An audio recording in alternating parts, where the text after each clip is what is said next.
Halo teman informatika, kembali lagi dengan podcast informatika yang kali ini bersama aku Anissa Febriana. Pada episode kali ini kita akan membahas mengenai bagaimana sih berbisnis di masa pandemi ala generasi milenial. Di sini aku nggak sendirian nih, ada Ibu Nia, dosen candik kita. Pepatah mengatakan tak kenal maka tak sayang. Biar lebih sayang, mungkin Ibu Nia bisa perkenalan secara langsung dan bisa menyapa pendengar podcast. Selamat semangat pagi gitu ya, sesuai dengan brandingnya kita. Nah, semangat pagi para pendengar Podska. Nah, perkenalkan nama saya Nia Anissa Ferani, di mana saat ini saya home base-nya di Prodi S1 Rekayasa Perangkat Lunak. Oke. Bisa dipanggil Bu Nia, Bu Anissa apa? Nia, Ibu Nia ya, aja. Bu Nia aja. Oke. Kesibukan saat ini apa nih, Bu?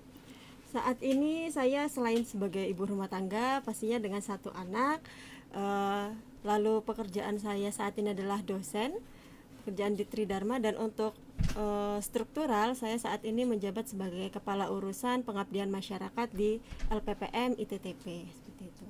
Selain itu juga saya mengembangkan bisnis gitu ya, usaha keluarga sampingan, yaitu ada usaha coffee shop, nama coffee shopnya Cafe Girly gitu. Cafe Girly. Mungkin di sini kita ada background nih dari Ibu itu, sejak kecil itu sudah terjun di dunia bisnis dari SD, ya kemudian SMK dan mahasiswa juga. Iya, Nah, itu sebutkan apa aja sih yang Ibu usahain yang gitu, saya lakukan iya, gitu ya. betul. Nah, karena backgroundnya saya ini kan orang Minang ya, orang Padang gitu ya. Orang Padang itu pasti mindsetnya itu dagang.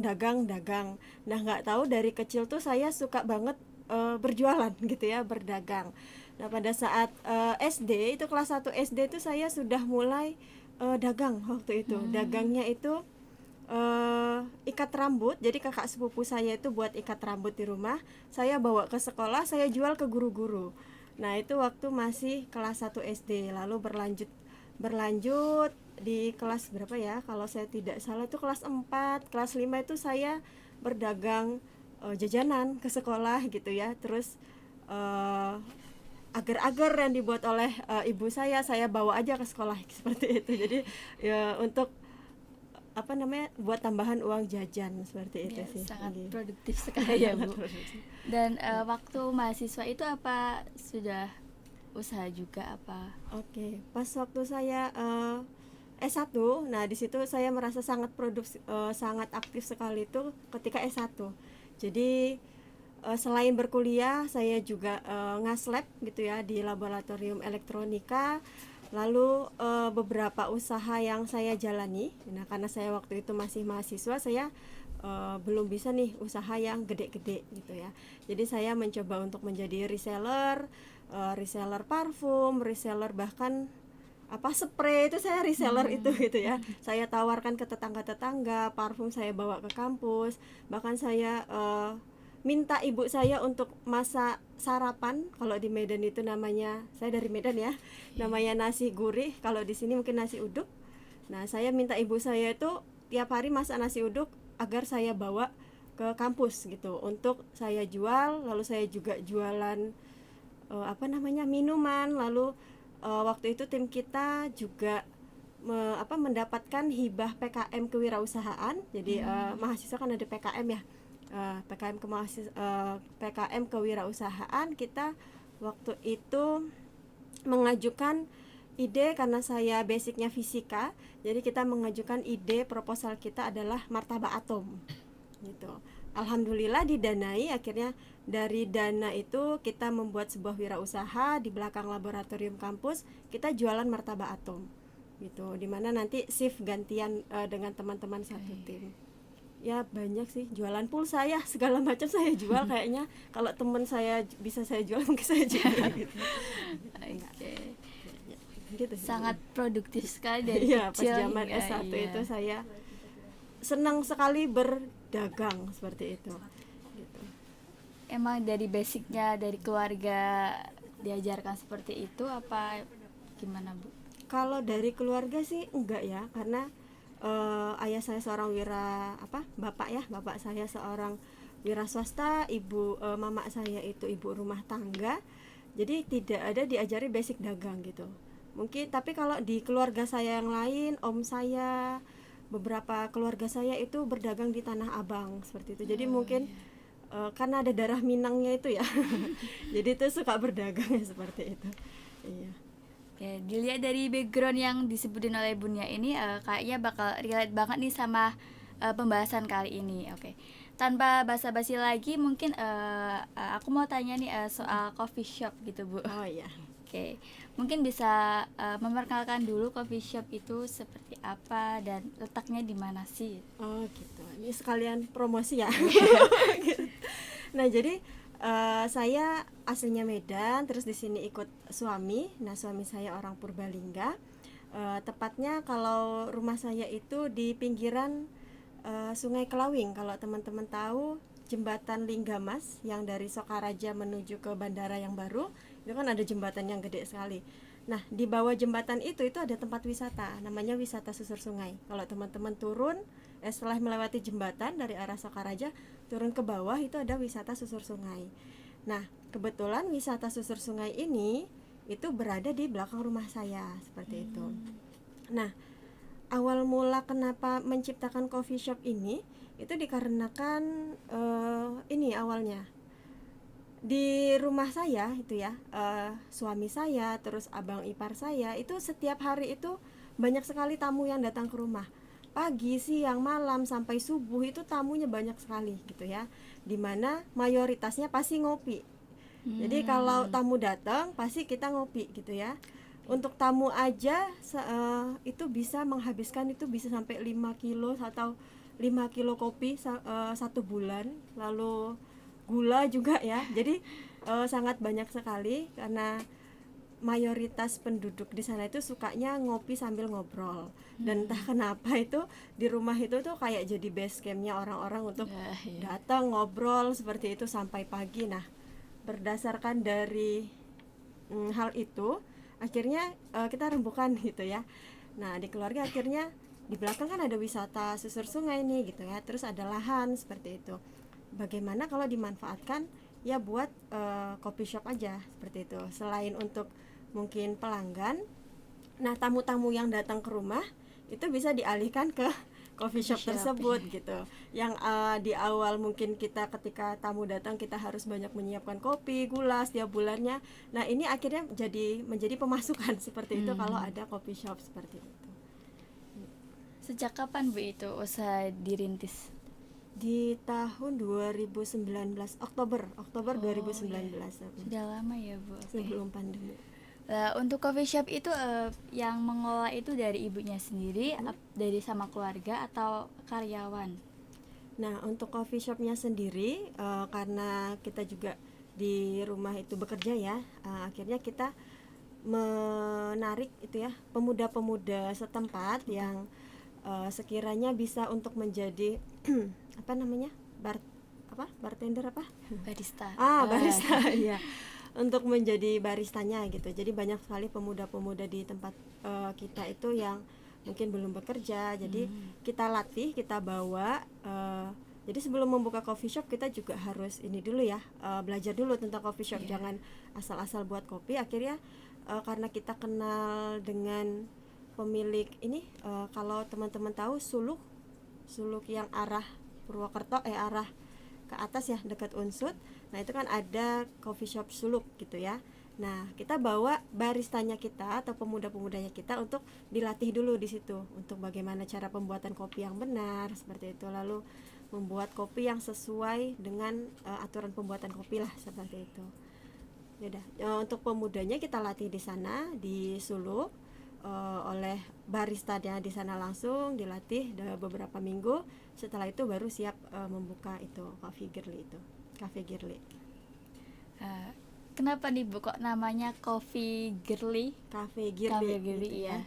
Kalau misalnya Anissa bayangkan Girly itu gimana? Cafe Girly. Girly cewek gitu ya. Nah sebenarnya ada hal menarik di belakang nama Girly. Nah, karena kita buka kafenya itu di pinggiran sungai gitu ya, di pinggiran sungai. Jadi pada saat penentuan nama kita mikir apa ya namanya ya gitu yang gampang diingat, terus orang juga tertarik gitu ya, Cafe Girly. Nah, karena dia di pinggir sungai, Girly pinggir kali gitu. Jadi makanya Cafe Girly, ngopi silir-silir. Nah, jadi hashtagnya itu ngopi silir-silir gitu. Oke. Saat ini kan pandemi gitu ya Bu, pasti kan sangat berpengaruh sekali, sangat berdampak pada sektor perekonomian tentunya, dan membuat para pelaku industri di perkopian itu kayak harus menyesuaikan pola bisnisnya seperti itu kan. Nah, bagaimana sih strategi Ibu untuk mengatur itu? Oke. Ya, pada saat kita awal buka dulu itu kan sebelum pandemi ya, 2019 kita buka berapa bulan itu sampai Maret itu ya. Itu alhamdulillah pelanggan itu ada selalu seperti itu ya, walaupun kita bukanya malam dari sebelum maghrib sampai jam 12 malam seperti itu. Walaupun di kondisi malam terus di pinggir kali itu selalu ada saja pengunjungnya. Tetapi ketika pandemi itu benar-benar kita tutup total karena kita berada di dalam lokasi wisatanya juga tutup. Akhirnya kita juga tutup seperti itu. Jadi hampir Maret sampai akhir tahun 2020 itu kita tutup. Nah, lalu ketika di awal 2021 kita mencoba untuk bangkit lagi gitu ya. Kita mencoba untuk bangkit lagi, tapi mikir nih gimana ya caranya supaya orang-orang tahu nih kita mau buka lagi gitu kan. Nah, akhirnya kita memanfaatkan media sosial. Nah, kita ada media sosial Instagramnya. Lalu kita juga karena ini barengan sama keluarga ya, kita tuh semua pada buat postingan gitu di WA group, di Instagram. Jadi agar orang-orang itu tahu, oh Girly mau buka lagi ya, seperti itu. Jadi orang-orang yang rindu dengan suasana ngopi silir-silir itu bisa tahu nih dan bisa datang lagi untuk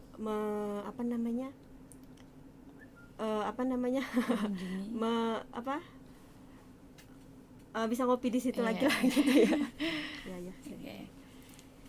Kan dilihat itu saat ini kan banyak banget nih Bu, kayak coffee shop yang ada di daerah-daerah gitu kan. Nah, strategi pemasarannya itu gimana di Cafe Girly itu? Kalau Girly sendiri pakai media sosial ya, lalu kita juga sering upload video, foto mengenai keberadaan Girly, baik itu status, WA status ataupun Instagram, dan tidak hanya saya tetapi juga keluarga juga ya, agar orang-orang lebih mengenal Girly. Dan ketika itu kita juga menggandeng tim pariwisata Banyumas, jadi datang ke sana ngeliput seperti itu, jadi agar lebih dikenal tidak hanya di daerah Purbalingga tapi Banyumas juga mengetahui oh ada Cafe Girly ya di dekat jembatan Linggamas itu, seperti itu. Oke Bu, ini balik lagi ke tadi masa kecil Ibu kan sudah aktif sekali di dunia bisnis kewirausahaan lah. Itu bagaimana sih cara mengatur untuk sekolah, untuk di rumah, dan untuk itu bisnisnya itu? Nah iya, apalagi dulu saya sekolah terus kuliah. Nah buat teman-teman mungkin kalau yang mau memulai bisnis ini yang paling utama harus bisa mengatur waktu seperti itu ya.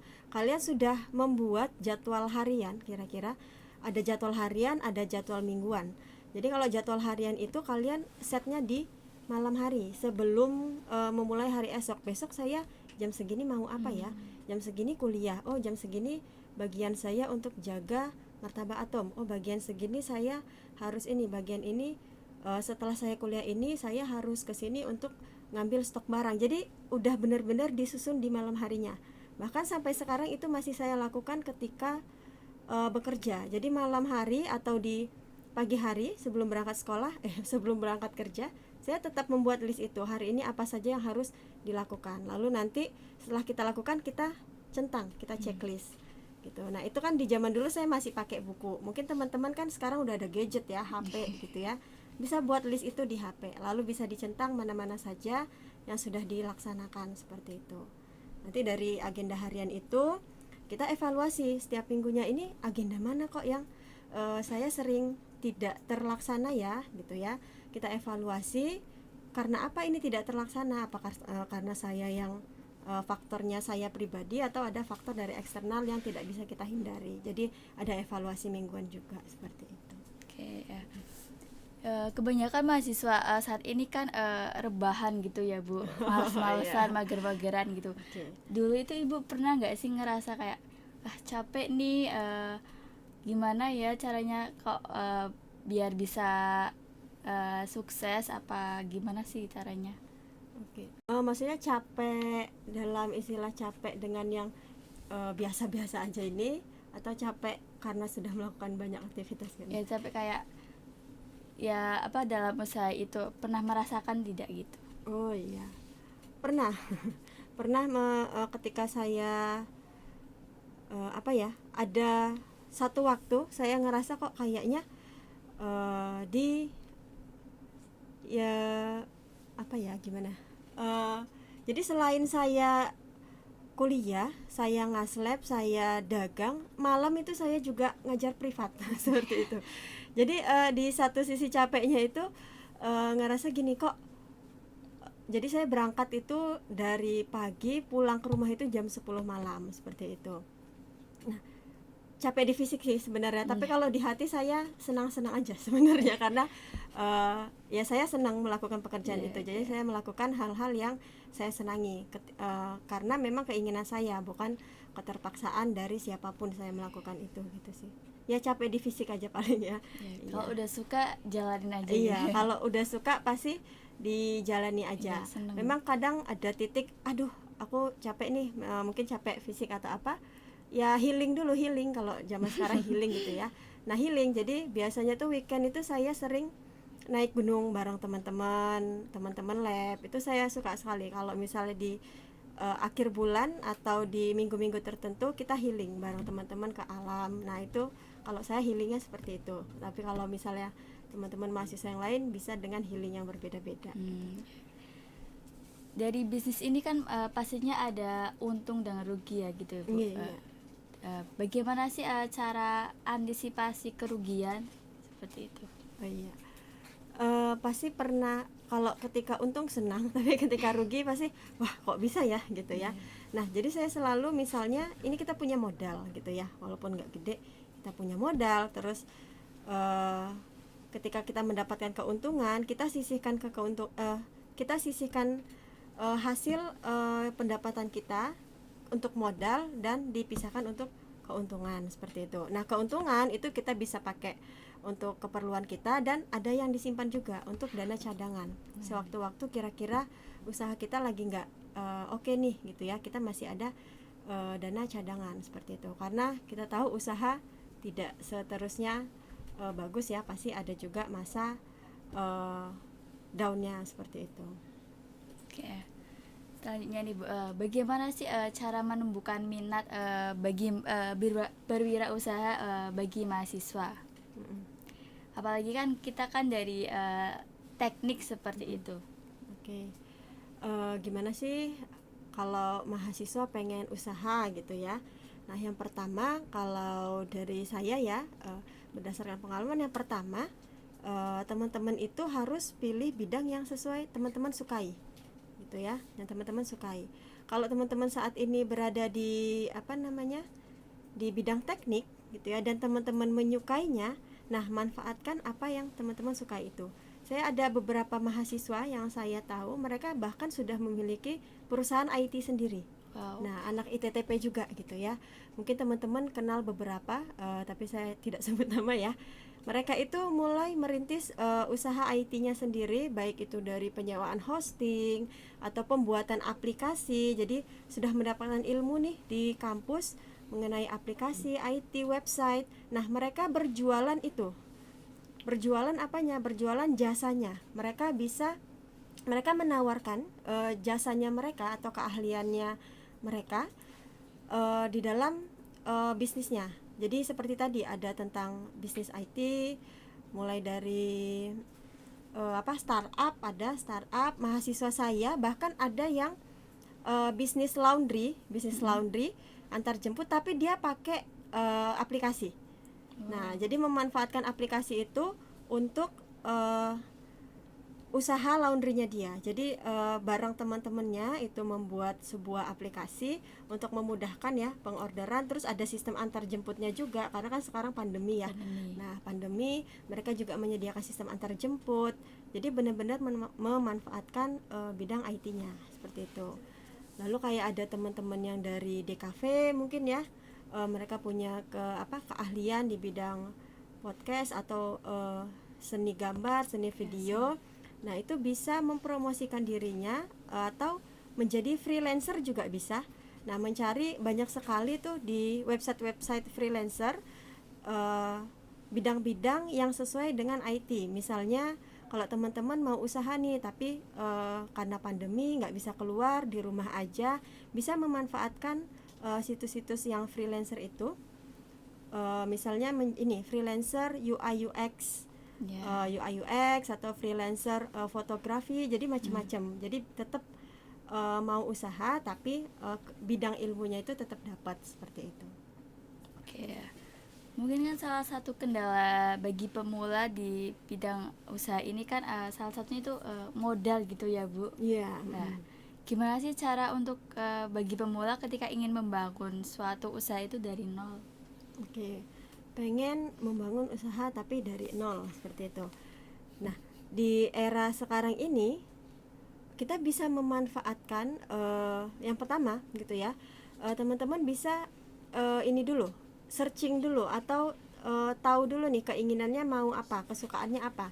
Lalu teman-teman buat sebuah bisnis proposal gitu ya, yang teman-teman susun bisnis proposal itu. Lalu teman-teman itu survei dulu target pasarnya itu siapa. Nah, survei dulu target pasarnya siapa. Setelah tahu, manfaatkanlah ini media sosial atau internet. Kenapa? Karena ini nggak ada modal nih gitu ya, tapi kita mau usaha kuliner misalnya seperti itu. Saya suka masak misalnya, saya pengen usaha kuliner tapi saya nggak punya modal untuk belanja bahan. Nah, teman-teman cukup memanfaatkan media sosial. Misalnya media sosial kalian bisa dengan bermodalkan gambar-gambar yang teman-teman punya gitu, manfaatkan media sosial, atau teman-teman bisa buka toko online. Nah, toko online di marketplace ya, online shop gitu ya, di marketplace kan itu gratis ya.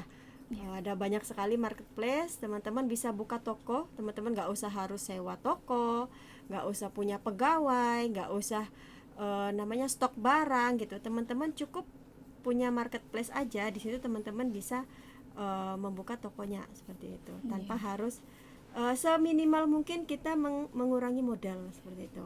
Nah, kalau kuliner gimana tadi, Bu? Ya, kita upload foto-fotonya kita di media sosialnya kita. Ketika ada orang pesan, misalnya pre-order gitu ya, orang pesan tapi harus transfer dulu gitu. Jadi dari transferansi pembeli atau customer, kita bisa memulai usahanya gitu. Jadi ada yang seperti itu, PO dulu gitu. Nah, gitu. Salah satu masalah lagi nih, Bu, bagi pemula itu kan masalahnya itu kayak, wah ini jualan aku laku nggak ya? Nah, itu bagaimana sih cara mengurangi ke overthinkingan itu gitu, biar kita itu pede dengan bisnis kita. Ini nggak pede gitu ya, nih bisnisku jalan apa enggak. Nah, gitu. Yang pertama tadi dulu di awal ya, yang kita sukai, lalu kita sudah menganalisis kira-kira yang produk kita, lalu target pasarnya.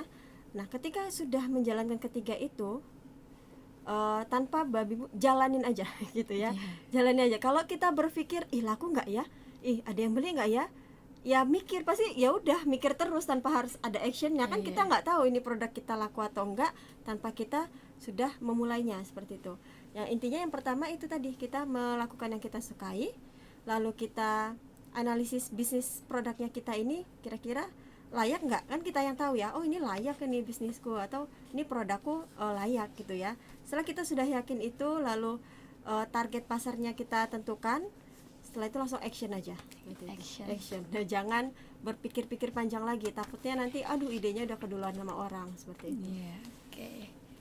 Nah, mungkin ini terakhir ya Bu, untuk teman-teman yang masih bingung untuk memulai usahanya dan mungkin ada nih yang sudah memulai usahanya tapi kayak masih males, tidak mau berinovasi, mungkin Ibu bisa kasih pesan atau tips untuk teman-teman semua nih. Oke, tips ya untuk teman-teman yang ingin memulai usaha nih di usia mudanya. Yang pertama itu tetap berpikiran positif ya, gitu. Tetap berpikiran positif.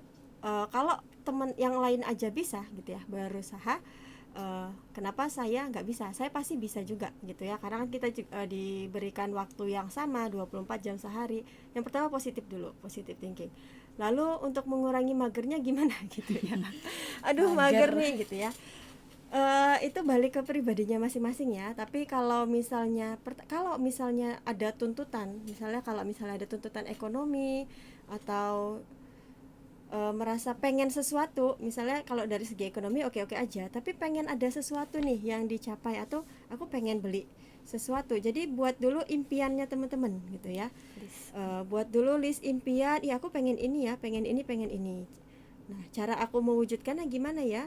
Kalau jajan dari orang tua kayaknya pas-pasan aja sehari-harinya gitu ya.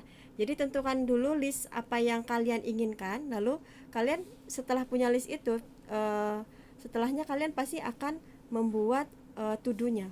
Gimana sih cara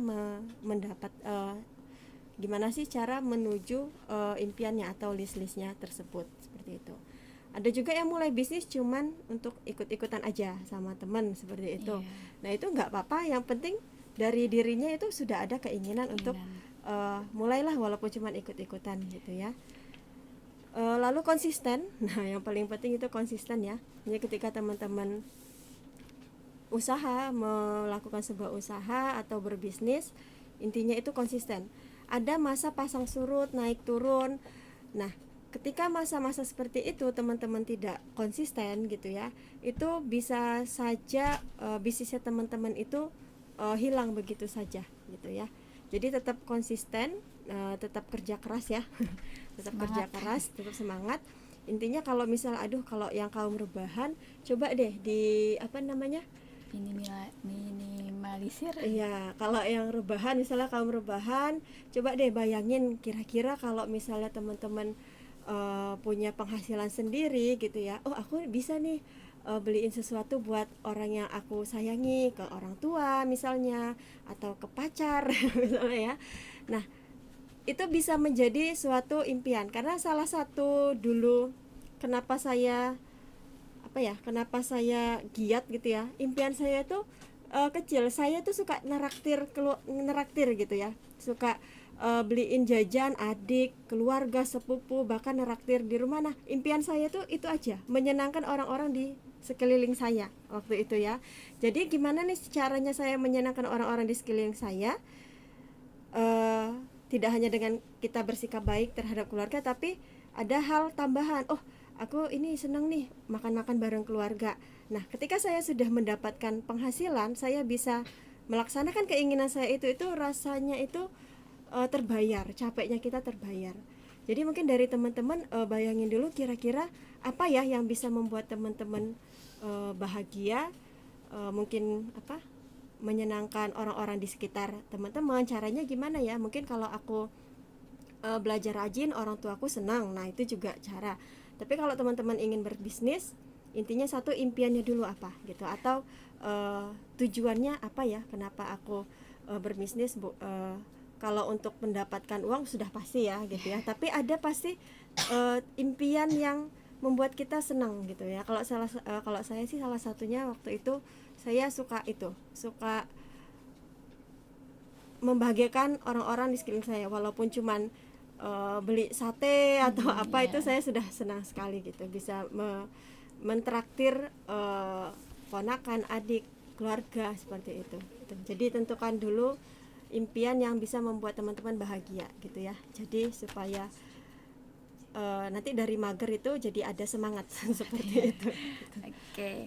Wah, nggak terasa ya teman-teman, kita sudah di akhir podcast ini. Banyak sekali ternyata ilmu dan pengalaman dari dunia ini yang bisa jadi pembelajaran bagi kita semua. Mungkin saya juga berterima kasih Iya, sama-sama. ya, dan salam hangat dari kita Ibu. Oke, dan terima kasih buat teman-teman semua. Saya Anissa Febriana, izin pamit undur diri. Sampai ketemu di podcast selanjutnya.